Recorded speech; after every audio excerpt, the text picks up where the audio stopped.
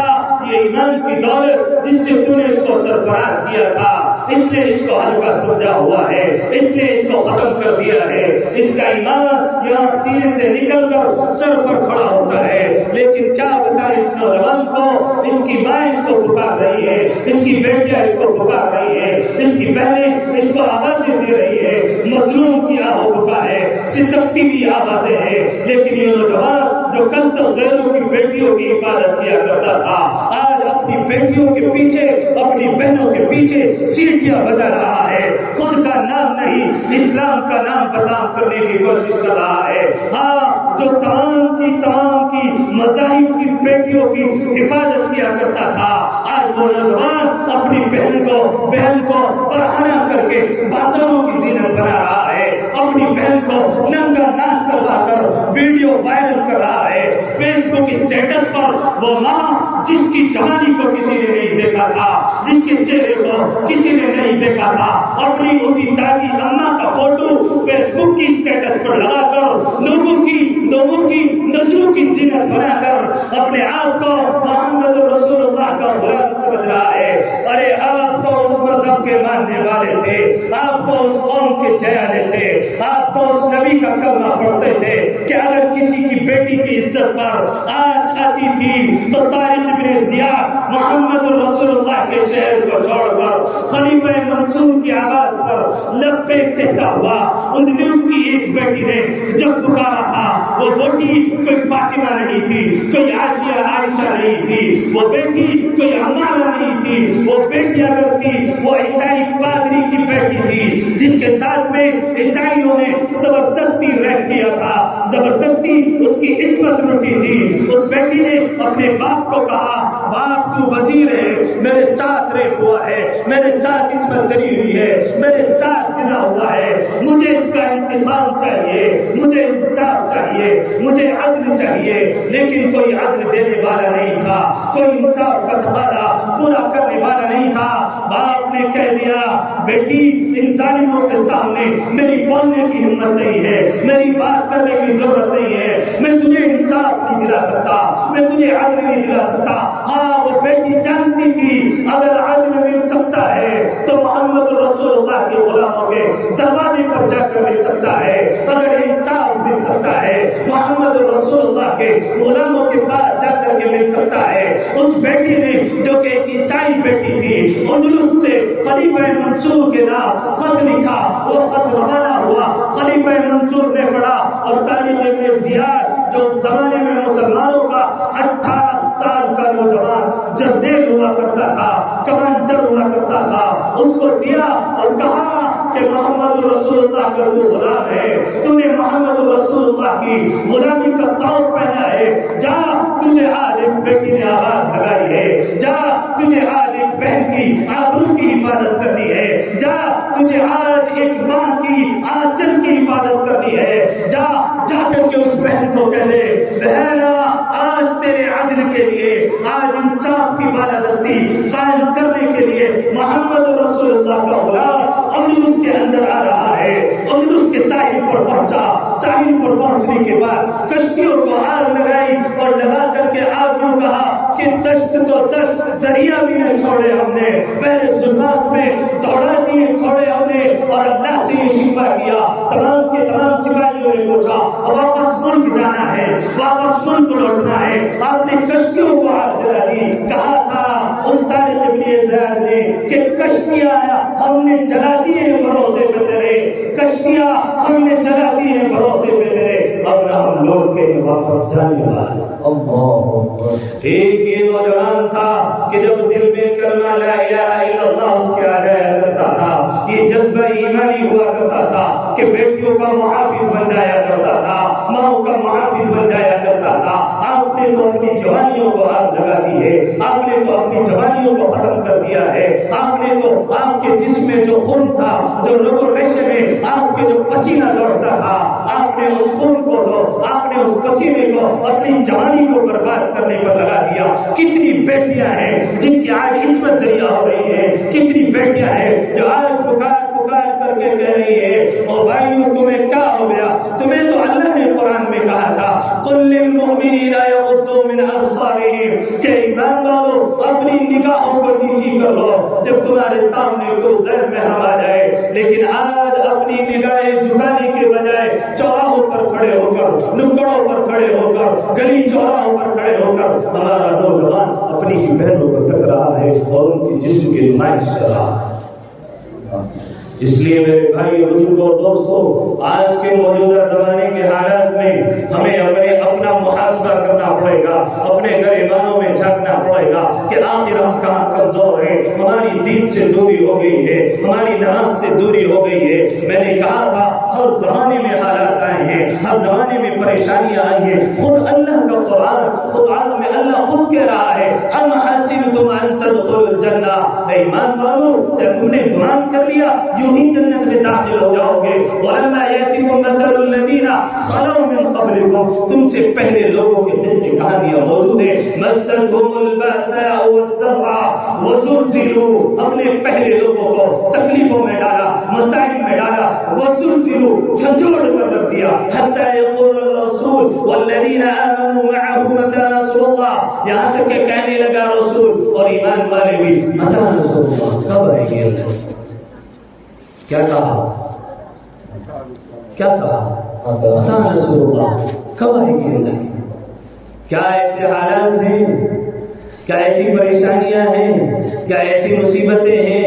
کیا ایسی تکلیفوں سے گزرنا پڑ رہا ہے؟ نہیں نہیں، ابھی وہ مشکلات نہیں ہیں، وہ تکلیفیں نہیں ہیں، وہ مسائل نہیں ہیں، لیکن پھر بھی اللہ کی طرف پلٹنے کو ہم لوگ تیار نہیں۔ آج کے زمانے میں اللہ نے قرآن میں الذین قال لهم الناس ان الناس قد جمعوا لكم فاخشوهم فزادهم ایمانا وقالوا حسبنا اللہ ونعم الوکیل، کہ جب اہل ایمان کو کہا جاتا ہے تمہارے خلاف پلاننگ ہو رہی ہے، تمہارے خلاف منصوبہ بنایا جا رہا ہے، تمہیں خاتمہ کرنے کے لیے یہ چیزیں ایجاد کی جا رہی ہیں، تمہارا بس ان قریب خاتمہ ہوا چاہتا ہے، ان الناس قد جمعوا لكم، ساری دنیا تمہارے مخالف کھڑی ہو گئی ہے، قد جمعوا لكم فاخشوهم، ایمان والوں کو کہا جاتا ہے تم ان سے ڈر جاؤ۔ اللہ کا قرآن کہتا ہے فزادهم ایمانا، ان کے ایمان میں زیادتی ہو جاتی ہے اور وہ جو کہتے ہیں حسبنا اللہ ونعم الوکیل، ہمارے لیے اللہ ہی بہترین کارساز ہے اور وہی ہمارے لیے کافی ہے۔ کون ہے؟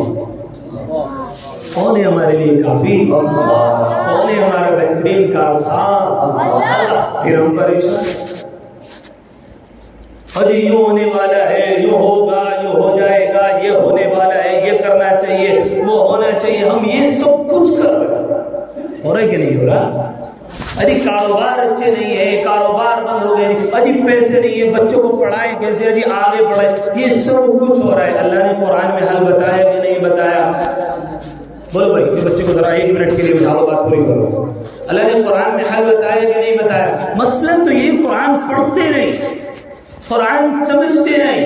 حضرت مولانا شیخ الہند رحمۃ اللہ علیہ نے جب مالٹا کی جیل کاٹی، مالٹا کی جیل کاٹ کر جب واپس آئے، آپ کو اندازہ نہیں کہ جب حضرت نے مالٹا کی جیل کیوں کاٹی، انگریز نے ان کے خلاف وارنٹ جاری کیے، مالٹا کی جیل میں حضرت کو بند کیا گیا، آنے کے بعد حضرت نے مسلمانوں سے 2 اپیل کی، کتنی بھائی؟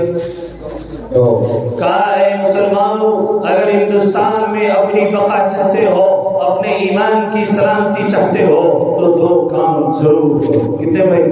نمبر 1 قرآن کریم کو لفظاً پڑھو معناً سمجھو. کیا کہا؟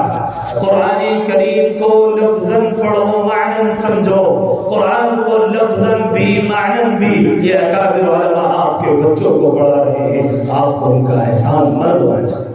اب میں آپ سے پوچھنا چاہتا ہوں، آج کے اس مجمع میں کتنے لوگ ایسے ہیں جو قرآن کو لفظاً پڑھتے ہیں اور معناً سمجھتے ہیں؟ اچھا، لفظاً پڑھنے والے آپ اٹھاؤ جو قرآن کو لفظاً سمجھ رہے ہیں، قرآن پڑھتے ہیں جیسے رمضان میں پڑھتے ہیں. اچھا، یہ آپ کو جو ہاتھ دکھ رہے ہیں نا، چھوٹے چھوٹے بچوں کے دکھ رہے ہیں، رکھ لیں اب آپ نیچے. آپ یہ بچوں کو قرآن کون پڑھا رہا ہے؟ یہ مدرسے والے پڑھا، یہ اکابر علماء پڑھا. رات تینی کے اوپر فب دیا. اجی حالات خراب ہے، مولوی کچھ کرتے ہی نہیں. یہ حالات خراب اتنے نہیں ہیں جتنے کیا ہے بھائی؟ خیالات خراب ہے. کیا ہے؟ خیالات ہے نہیں. اور یہ ماں جو ہو گیا، یہاں جو ہو رہا، ماں جو ہونے والا، بس یہ خیالات خراب ہے. حالات اتنے ابھی خراب نہیں جتنے خیالات ہم لوگوں نے خراب کیے. ہر گلی نکڑ چوراہے پر بات ہو رہی ہے حالات کے اوپر. بس خیالات ہیں، ہمارے خیالات کا اظہار کرتے، کوئی تبدیلی کا نہیں ہے. تو اللہ کے نبی اللہ تعالیٰ نے قرآن کریم میں کیا کہا؟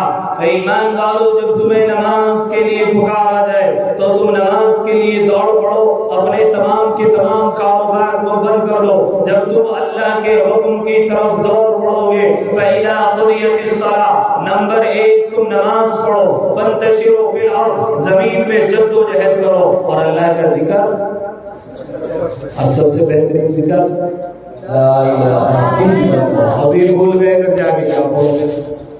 اللہ نے کس نے بتایا وظیفہ؟ اور وظیفہ پوچھنے والا کون؟ موسیٰ، اللہ کے نبی. کیا بتایا؟ اللہ کے پیغمبر. اللہ کے پیغمبر کس نے بتایا وظیفہ؟ اللہ. کیا بتایا؟ لا الہ الا اللہ. اچھا، وظیفہ ایسا بھی ہے سمجھ میں کسی پہ نہ آتا ہو نہیں، سیکھنا پڑے گا پہلے. ہے کوئی سمجھ میں کہ دیکھو مجھے نہیں آتا، ایمان ہی نہیں رہے گا بھائی. تو سب پہ آتا ہے کہ نہیں؟ وظیفہ بتانے والا کون؟ اللہ. پوچھنے والا کون؟ پیغمبر. اور مشکلات میں ہے، پریشانی میں ہے، تکلیف میں ہے، ماں اولاد نافرمان ہو گئی، بچی کا رشتہ نہیں آ رہا، کاروبار ٹھپ ہو گیا، تنہائی میں بیٹھ جاؤ اور کہہ دو لا الہ الا اللہ، لا الہ الا اللہ. بولو لا الہ الا اللہ.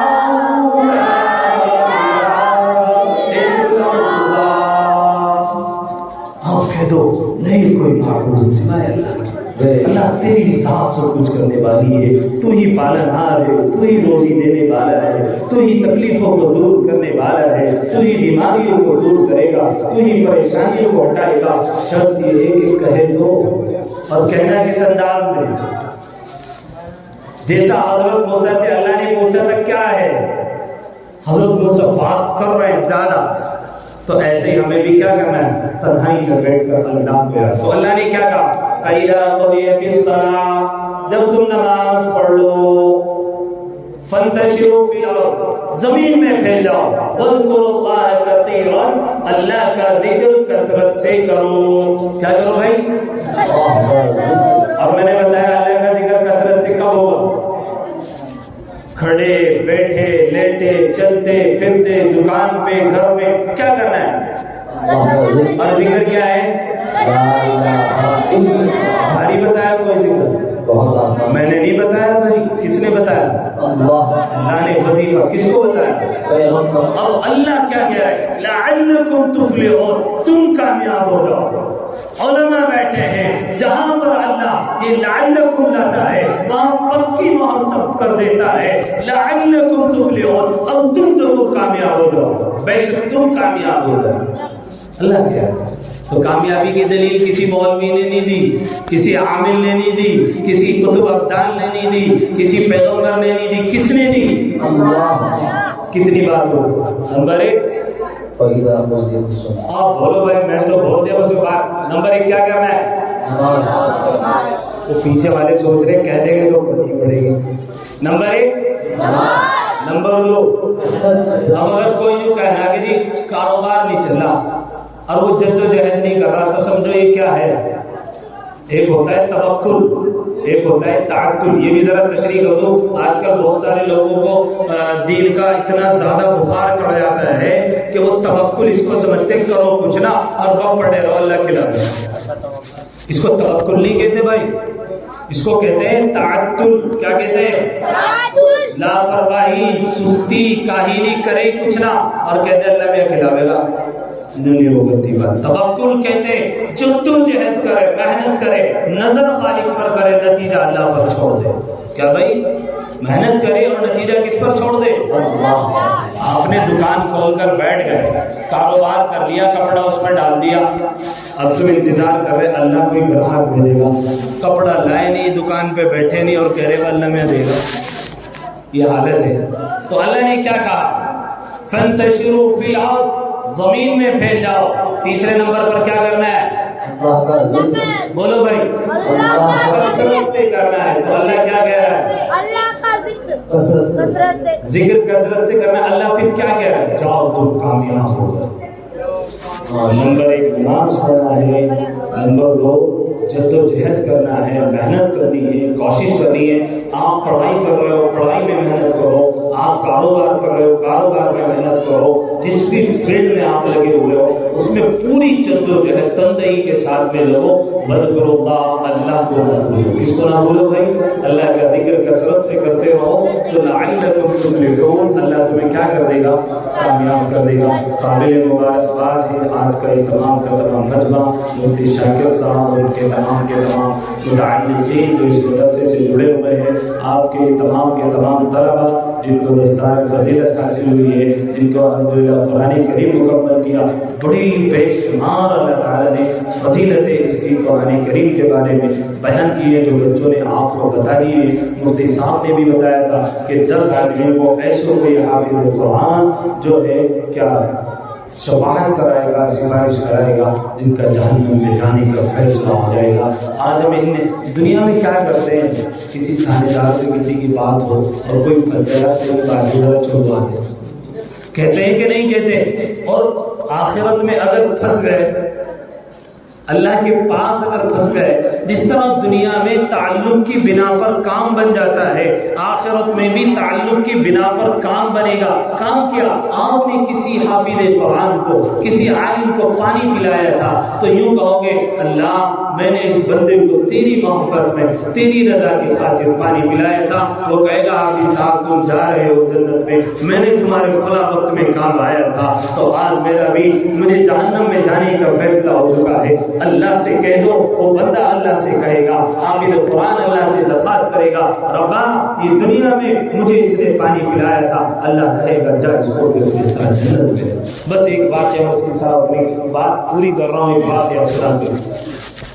بہت بڑے اللہ والے سمرقند بخارا کے رہنے والے, وہ امام ابن جریر رحمۃ اللہ علیہ جنہوں نے تفسیر طبری لکھی, وہ اپنا واقعہ بیان کرتے ہیں کہ ہم لوگ مدرسے میں پڑھا کرتے تھے, ہمیں سال گزر گئے پڑھتے پڑھتے.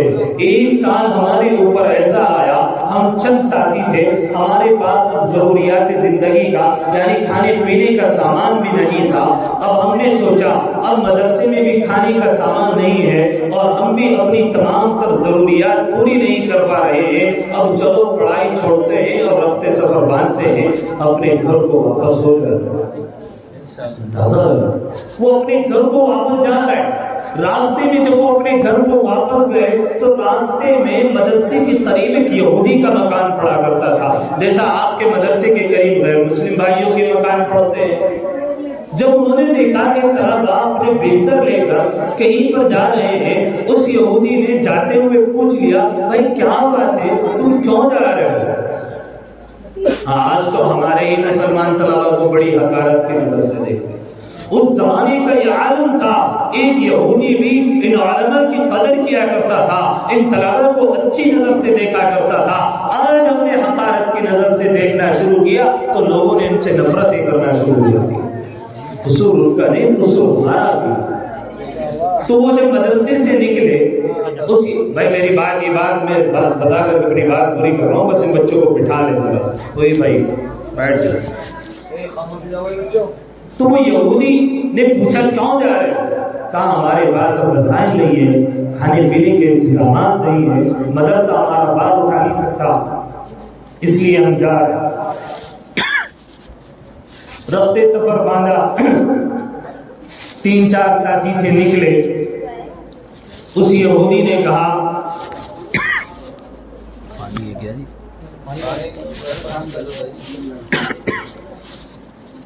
کہ آپ مت جاؤ، میں آپ کا خرچہ برداشت کروں گا۔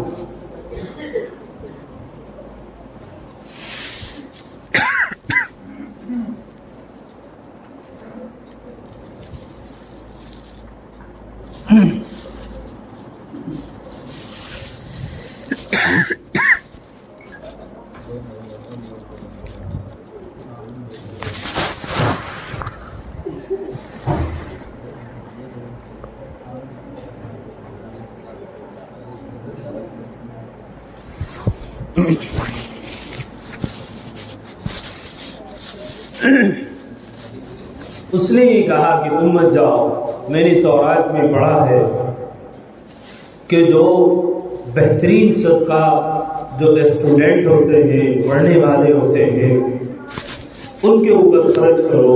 اس نے ان کو بتایا نہیں، اس نے تورات میں پڑھا ہوا تھا۔ اس نے کہا کہ آپ کے اخراجات میں برداشت کروں گا، آپ اپنے مدرسے واپس جائیں۔ اب ان کو جو وسائل کی ضرورت تھی اس نے ان کو پورا کیا۔ وہ پڑھ لے فارغ ہو گئے، وہ اپنے گاؤں کو لوٹ گئے۔ وقت گزر گیا، حالات بدل گئے۔ چند سالوں کے بعد وہ پھر ساتھی اکٹھا ہوئے اور انہوں نے مشورہ کیا کہ چلو ہم حج کے سفر پر جاتے ہیں۔ حج کا ارادہ بنایا، چاروں ساتھی حج کرنے کے لیے گئے۔ تو وہ کہتے ہیں کہ جب ہم حج کرنے کے لیے مکہ المکرمہ میں داخل ہوئے تو ہم نے خانہ کعبہ کا طواف کیا، عرفات کے میدان میں گئے، مزدلفہ منی میں گئے۔ تو جب مزدلفہ منی سے ہم واپس آ رہے تھے، ہمارا طواف وداع تھا۔ جب ہم نے طواف وداع کیا تو ہماری اس یہودی کے اوپر اچانک نظر پڑی۔ ہم نے پہچان لیا کہ یہ تو وہی بندہ ہے جس نے ہماری کفالت کی تھی، لیکن یہ خانہ کعبہ میں کیسے ہے؟ یہ یہاں پر طواف کیسے کر رہا ہے؟ یہ یہاں پر کیسے آ گیا؟ انہوں نے جلدی سے اس کو طواف میں پھر سے ڈھونڈا، پکڑا، اس کے پیچھے پیچھے ہو لیے، جہاں پر اس کی رہائش تھی اس کی رہائش تک اس کے ساتھ میں گئے۔ جب اس کی رہائش پر پہنچے، جا کر کے اس سے بات کی، مصافحہ کیا، معانقہ کیا، اور اس یہودی سے انہوں نے بس تعجب تھی، بڑی پریشانی کے عالم میں تھے۔ فوراً پوچھا کہ آپ یہاں پر کیسے آ گئے؟ اللہ اکبر کبیرہ۔ اس یہودی نے کہا کہ جس رات تم مدرسہ چھوڑ کر جا رہے تھے، تمہارے کاندھوں کے اوپر بستر تھا، تمہارے چہرے افسردہ تھے، تمہارے چہروں پر بڑے عجیب سے تاثرات آ رہے تھے، تم غمزدہ حالت میں، پریشانی کے عالم میں، وسائل نہ ہونے کی وجہ سے اپنی پڑھائی چھوڑ کر کے جا رہے تھے۔ تو میں نے آپ کے جو وسائل کا انتظام کیا، میں نے تورات میں پڑھا تھا کہ بہترین صدقہ طلبہ کے اوپر خرچ کرنا ہے۔ تو جب تم جا رہے تھے، میں نے تمہارے مسائل کا انتظام کیا۔ میں نے رات کو خواب میں دیکھا کہ حضرت جناب رسول اللہ صلی اللہ علیہ وسلم تشریف لائے، اور تشریف لانے کے بعد خواب کے اندر مجھے انہوں نے ایمان کی بشارت دی۔ صبح کو میں بیدار ہوا، میں نے اپنی بیوی سے ذکر کیا کہ رات میں سویا ہوا تھا، مسلمانوں کے جو نبی کہا جاتا ہے، جن کو مسلمانوں کا پیغمبر بتایا جاتا ہے، وہ رات میرے خواب میں آئی اور مجھے ایمان کی بشارت دے دی گئی ہے، مجھے ایمان کی بشارت دی۔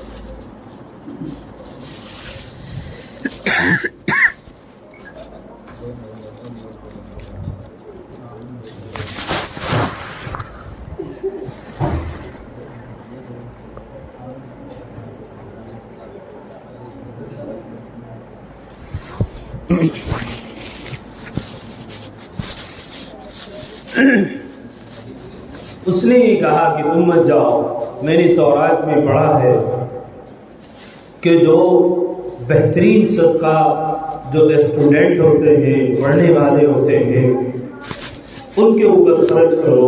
اس نے ان کو بتایا نہیں، اس نے تورات میں پڑھا ہوا تھا۔ اس نے کہا کہ آپ کے اخراجات میں برداشت کروں گا، آپ اپنے مدد سے واپس جائیں۔